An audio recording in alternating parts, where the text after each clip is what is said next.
Señoras y señores, amigas y amigos, aquí estamos en la segunda parte de Troveiros de Compostela, como decíamos al comienzo, y recapitulando, sobre todo para los señores telespectadores que se incorporan en este momento a nuestra sintonía.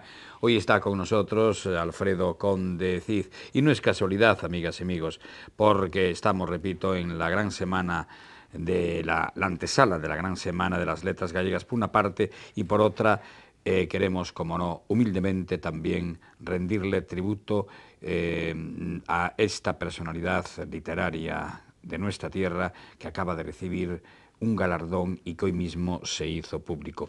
Cuando nos íbamos a la publicidad, compañeros, estábamos hablando precisamente de dos cartos, la vida política que nos comentaba aquí precisamente Alfredo, y efectivamente ahora mientras estábamos en la publicidad estábamos hablando entre nosotros, y efectivamente tú tienes dos libros, Sempre me matan e o fácil que é o matar, que efectivamente haces alusión de alguna forma a la vida política. Pero, sin embargo, parece ser que non foron dous libros moi acertados, sobre todo en canto a vendas. Me equivoco? Decían que era un axuste de contas, era moi curioso, non era un axuste de contas, era unha descripción do visto. Despois era moi curioso porque, claro, salen conselleiros, salen presidentes. Os tres presidentes que había eran interpretados como os personaxes, os tres. Non podían ser os tres, era outro, que non tiña nada que ver con ningún deles. Pero incluso eles decían, son eu, verdad? E os conselleiros decían, ese consellero son eu, E cando se identificaban, ás veces non era cos conselleiros que salen na novela Mellor Parados.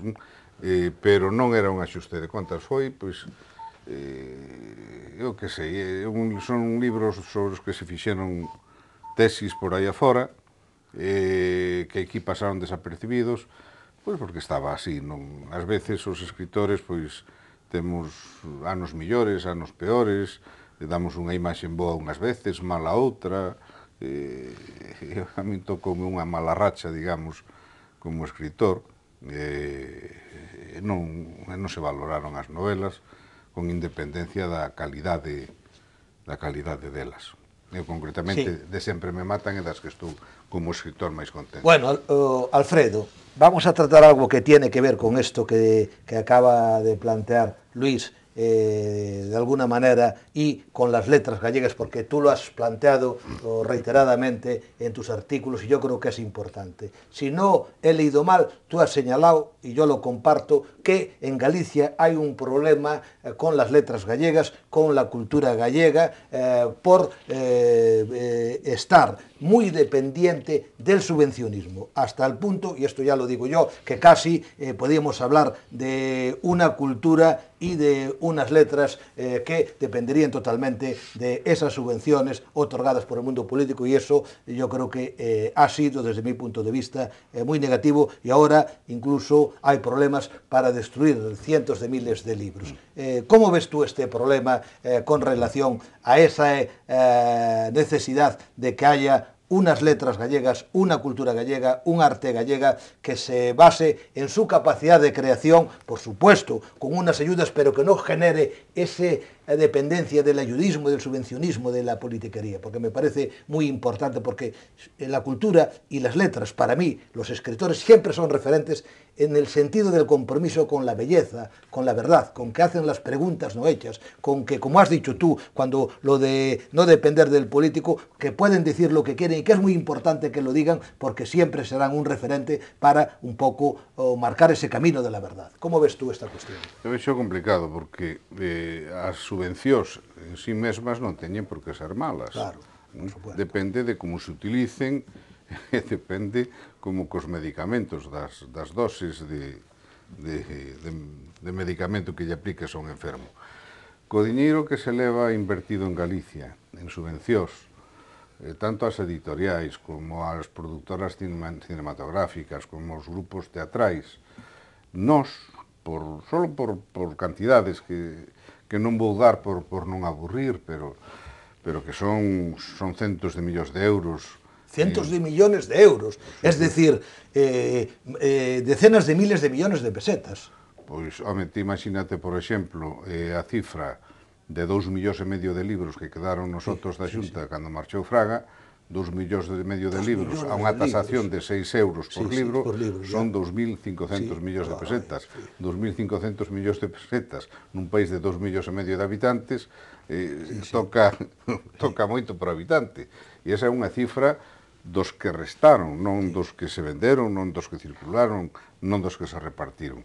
No audiovisual aquí producíronse películas excepcionalmente boas, porque as hai, pero en cantidades maiores que en estados consolidados. É dicir, Dinamarca houve anos que fixo menos películas que nós. E que é infinitamente máis rica, a renta per cápita máis alta. E nós, con centos de millóns de euros aplicados á industria audiovisual, non temos unha industria cinematográfica asentada.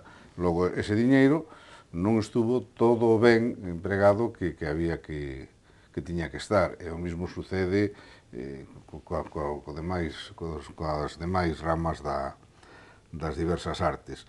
Hasta tal punto que eu recordo unha vez que no Correo publicaron un artigo no que calculaba eu, así grosso modo, que habería 5.000 persoas en Galicia que legítimamente vivían dignamente do seu traballo cultural. Refírome desde profesores de galegos a xornalistas da televisión ou deste xornal ou desta emisora de televisión, hasta concellais, axentes culturais, etc. Eu calculaba que eran 5.000. Outro periódico, ao cabo dun mes, sacou un artigo que cifraba en 28.000 as persoas. 28.000 persoas dedicadas á función cultural está moi ben, da idea dun país en marcha. Pero eso ten que estar respaldado por uns creadores que vivan do traballo que fai vivir os demais. E esa circunstancia... Que genere un mercado. Exactamente. Esa circunstancia non se dá. O cal quere decir que habería que dar unha volta á cousa. Dirásme, coño, ti fuches conselleiro, que fixeches? Pois eu fixen cousas, moitas cousas, naquel momento, aí están as hemerotecas, e a elas me remito, o diario de sesións do Parlamento. Pero quixen darlle a volta ás subvencións. Non fun capaz. Non fun capaz. Non houbo maneira. Viñaseme abaixo todo o programa que eu tiña na cabeza e que consideraba que era importante, pois tratábase de crear infraestructura cultural, que despois se desmedrou tamén, porque nós fixemos, por exemplo, o Auditorium de Galicia, de estar Xerardo Estévez e eu falando diante dun solar e facendo plans para facer ali un auditorio, a que viñera o rei inauguralo, pasaron 10 meses. Quere decir que en 10 meses... Enfrente allí a nuestra facultad, la Facultad de Económicas. Si se quere... Aquí en Santiago de Compostela. En 10 meses poden facerse cousas, pero eso hai que votar... Onde está el lago con los parulos? Sí, eso fixose en 10 meses. De haber un solar así inaugurado... Sí, como que había unos silveiros, aquello era terrible. Estaba lleno de ratos. Pois, eu decía, se me meto moi a fondo coas subvencións, estrago todas estas posibilidades do auditorio, do Instituto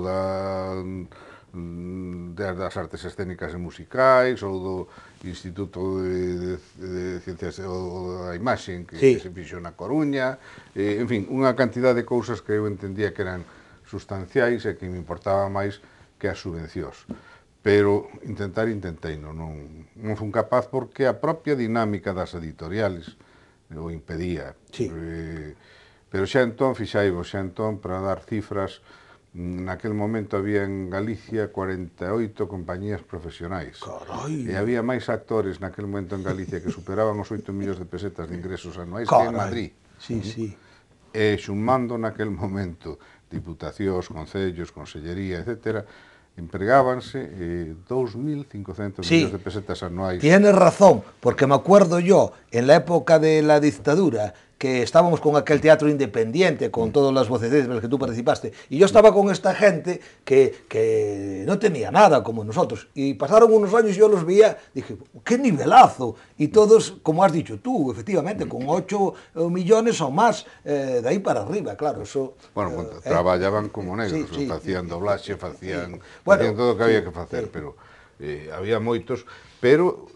Todo eso que está en principio moi ben e é moi vistoso e políticamente moi rentable, estragouse porque os políticos queren ter sometidos Claro, ese é un problema. os creadores. E os creadores, ás veces, pois, tamén somos como somos e facemos o que facemos, non? Sí. E entre uns e outros deixamos a casa sin barrer. Sí. A ti un pouquiño pásache como a min, o que pasa é que a min moita menor escala, non? Ti tes que reconocer que sempre fuches un literato, un escritor con a túa rebeldía propia, característica, do impacto, do bo facer. E cando había que decir que non, dixeches que non. Por iso, moi brevemente, eu che pediría 3 respostas para 3 preguntas que non son fáciles, querido Alfredo. Unha, cal é a actualidade, como está en este momento un padroado que ti abandonaches como é o padroado Rosalía de Castro? Como ves en este momento? Bueno, eu teño referencias de que algún... Sí, aí te pronunciaste, yo creo que... En el anterior programa, ¿os acordáis?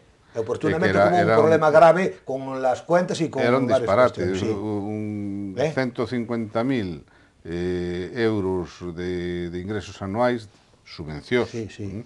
e 96.000 de gastos de persoal. Sí, sí. Era incumplir a lei, era unha barbaridade. Sí, sí, sí. Así Un escándalo. non resiste unha fundación nin con toda a axuda de todos os ángeles do ceo. Claro.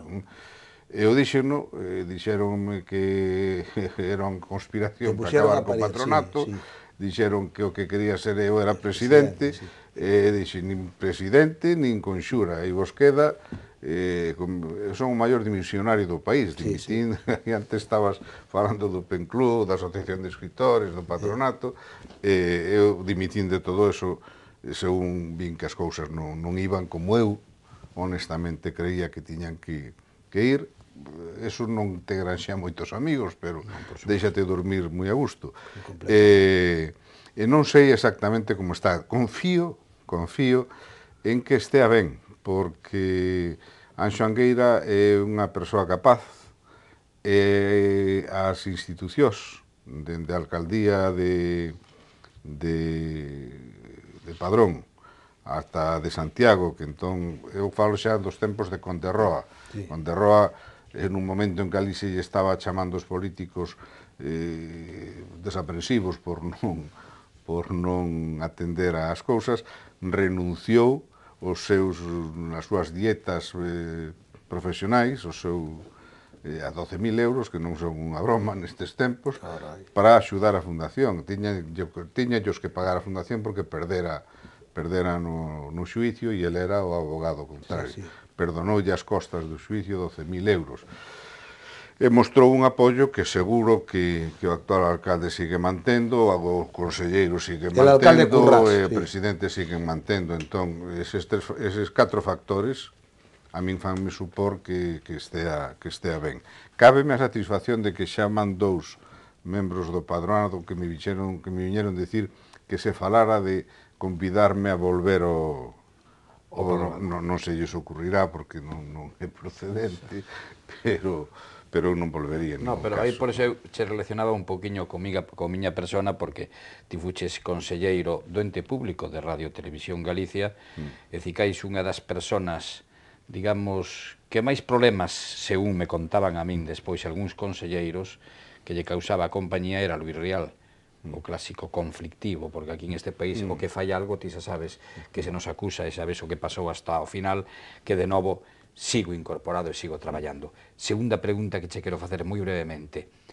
La Academia. Real Academia Sí, Galega. eso muy importante. Ya te lo iba a preguntar yo también, porque además te pronunciaste muy bien en tus artículos, con los problemas que pasó allí de nepotismo, porque con todos los respetos, no me parece de recibo y me parece bastante lamentable que Manolo Rivas, que según parece denuncia una corrupción o un nepotismo, un clientelismo, en este caso dijo que no, que ahí no había que mirar, ni había que decir nada, y que había que pasar página, y que eso estaba bien. Yo creo que hay que defender un poco la justicia en la academia, en todas las instancias, porque si no, ¿a dónde vamos? Co diñeiro público hai que Totalmente. intentar ser moi riguroso. Que fará o señor Alonso Montero?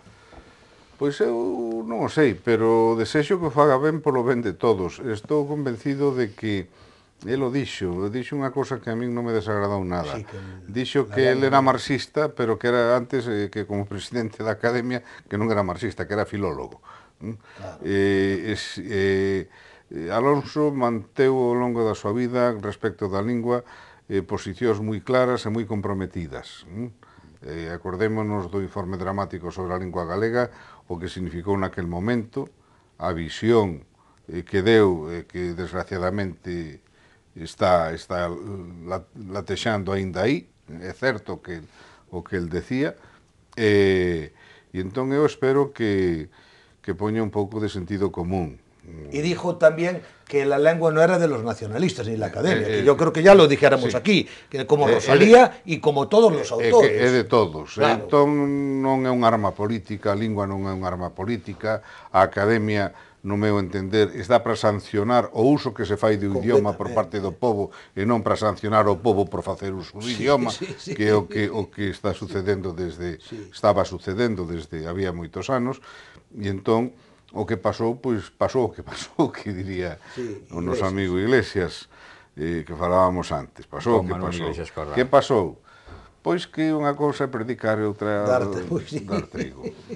Eso que lle pasou a Ferrín, que tuvo ao fin unha saída, digamos, que digna, porque non podía dar explicacións, non tiña explicación aquel. Non era de recibo. E entón, o máis sensato que puido facer, señores, aí me vou, fixo un Viva Cartagena, sí, lo de el empleo de la hija y del novio de la hija, ahí estaban, todo el mundo tenía metido a su familia, porque claro, entonces no se pueden pedir cuentas a unos y en otro caso decir que aí non pasa nada. Sobre todo se un se leva erixindo en moitos anos a conciencia crítica dun país, o que imparte bulas e bendicións.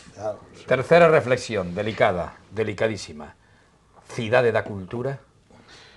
Eu da Cidade da Cultura fun contrario, poderíamos contar a conversación que tuve co finado Fraga Iribarne ao respecto da cultura, da Cidade da Cultura.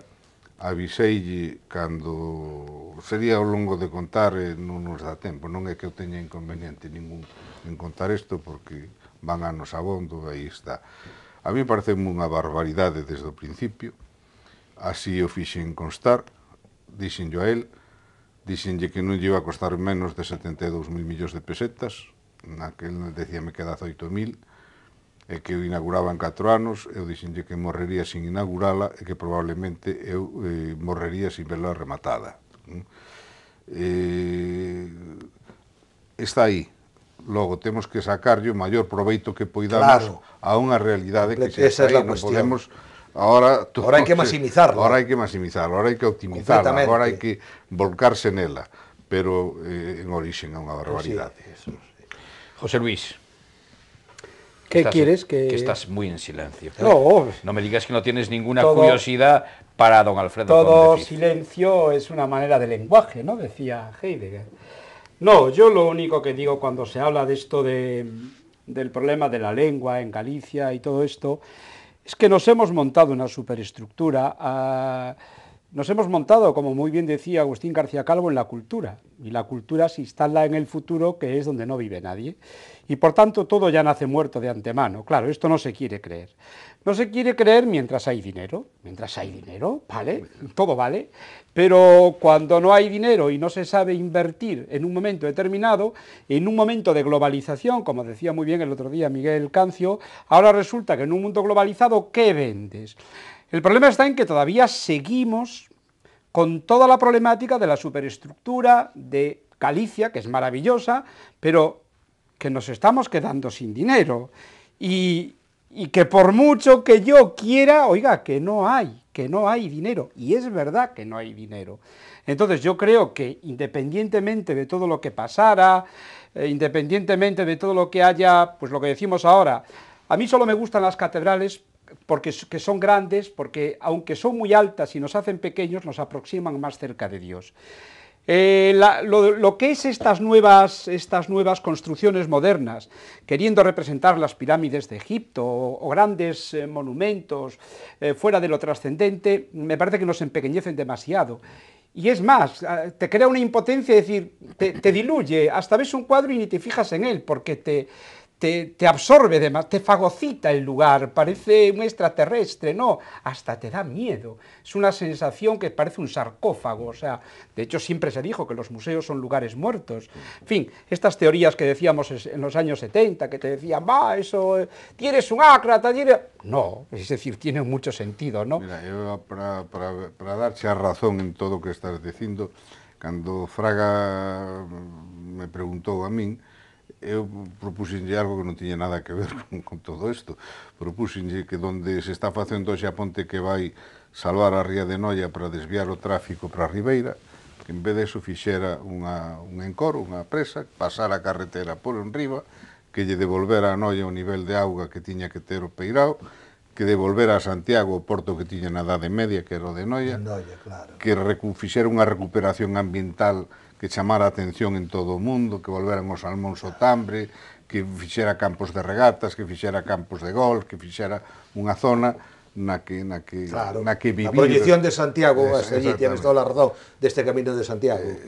Máis de acordo co que estás dicindo non podo estar, que facendo alusión a este dato. E dado que hablastes de museo, e dado que Alfredo, que se lo dijera, yo siempre me enorgullezco de eso, publicó, y no lo sabía él, hace ya años, un cuento en Le Monde. Esta semana, o la pasada, el Nouvel Observateur trae 2 páginas dedicadas a Jean-Luc Martínez. ¿Y quién es Jean-Luc Martínez? Un señor cuyos padres eran españoles y nada menos que es el director del Museo El Louvre, que sus padres eran porteros, para que nos demos cuenta, en París, y él ahora es el director de esa institución absolutamente espectacular que va a proyectarse en diferentes partes del mundo, para que nos veamos también que hay obras que merecen la pena siempre que un poco uno se preocupe, como acaba de decir él, de ese Santiago, con esa recuperación, con ese puerto, con estos monumentos, con esta riqueza. ¿Qué es lo que tenemos que vender? ¿Qué es lo que tú has dicho? Es decir, producir calidad, excelencia, como cuaderni de Iberoamericana y como literatura, que te la reconozcan en Roma, que te la reconozcan en Rusia. ¿Quién sabe que tú eres de Brión? Ven una obra y dicen, esto merece la pena. ¿Quién ha hecho esto? Pues esto debe de contar. ¿Por qué? Porque eso nos enriquece a todos. Nos enriquece no solo socioeconómicamente, sino cultural, humana y espiritualmente. Yo creo que eso es lo fundamental. Señores, y por eso yo creo que deben servir las letras gallegas. ¿Que no lo crees, Alfredo? Totalmente. Nos han hecho seña que andamos ya muy mal de tiempo, pero yo creo que el programa quedaría incompleto, amigas y amigos, dado que estamos ante la gran semana de las letras galegas, este año dedicada al dramaturgo Roberto Vidal Bolaño. ¿Qué te ha parecido a ti que la Real Academia Galega precisamente considerase la figura del señor Vidal Bolaño como galardonado este ano? Eu admirei e admiro moito a obra de Vidal Bolaño. Fui moi amigo del, tuve unha entrada moi mala con ele, con Alexandre Cribeiro, cando fixemos a serie aquela que dixeste antes. De Televisión Española en Galicia, te acordas? Sí, de cando fixemos as series do Camiño de Santiago, ele era o que interpretaba aquelo. Es verdad, que iba por los caminos. E os guións eran meus. Sí. Tuve unha entrada con el, con Cribeiro, espantosa. A min me encargaran os guións para aparecer eu en pantalla. Era unha cousa entre a Televisión Española e a Televisión Galega. Era unha promoción fabulosa, un escritor aparecendo en pantalla. Unha coproducción. E cando Cribeiro tomou a dirección, dixome, ti non apareces en pantalla. Dixenlle, por qué? Dixo, porque eres demasiado guapo. Entón dixenlle, entón quen vai aparecer? E dixome, Roberto Vidal Bolaño. Pois tampouco aparece. Por qué? Porque é demasiado feo. Foi un acerto de Cribeiro o que aparecera Vidal Bolaño, non? Eu cheguei a ter o que empezara tan mal, porque ideolóxicamente estábamos un pouquiño afastados eles de min e eu deles, pero no personal acabamos tendo unha amistade fonda. Eu admirei como actor e como dramaturgo moito, e admiro moito a Vidal Bolaño, entón pareceme un acerto. O digo coa mesma sinxeleza coa que dixen que outros autores que nos pasados anos foron conmemorados como grandes autores non merecían selo baixo ningún concepto. Pero xa pasou, deixémolo ir e alegrémonos de que... Alfredo Conde, moitísimas gracias. Muy bien, un aplauso.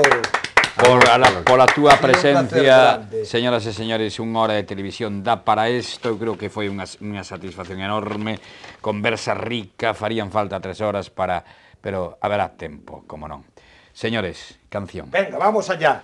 Una canción en dos partes, una de combate y otra de reconocimiento en el mes de las flores a Muxía y a su patrona. Dalito, Dilicho. Si non tedes sachos, traémolos nós, arados de ferro e carros cos bois, e carros cos bois, e carros cos bois. Si non tedes sachos, traémolos nós.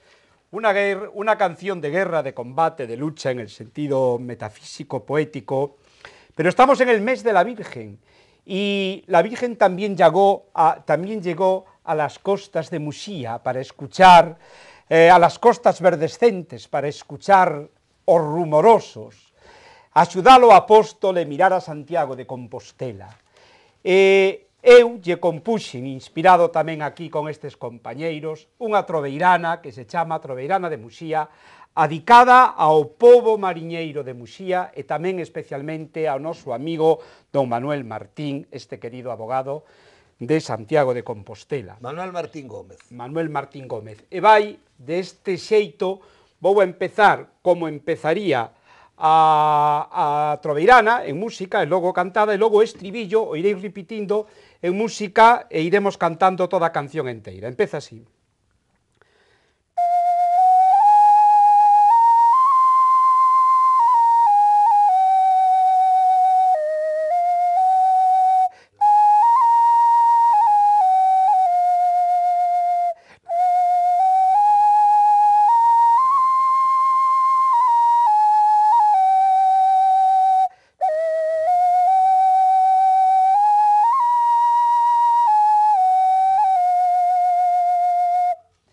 Nosa Señora da Barca, Nosa Virgen milagreira, que chegou hasta Muxía nunha barquiña de pedra. A vela desta barquiña e a pedra de avalar e un pouquiño máis abaixo de la pedra de Sanare para avalar esta pedra tes que ter fe peregrino e bailar por riba dela troveiranas de Muxía dende o monte do Corpiño ata o campo Touriñán van romeiros pola terra mariñeiros polo mar.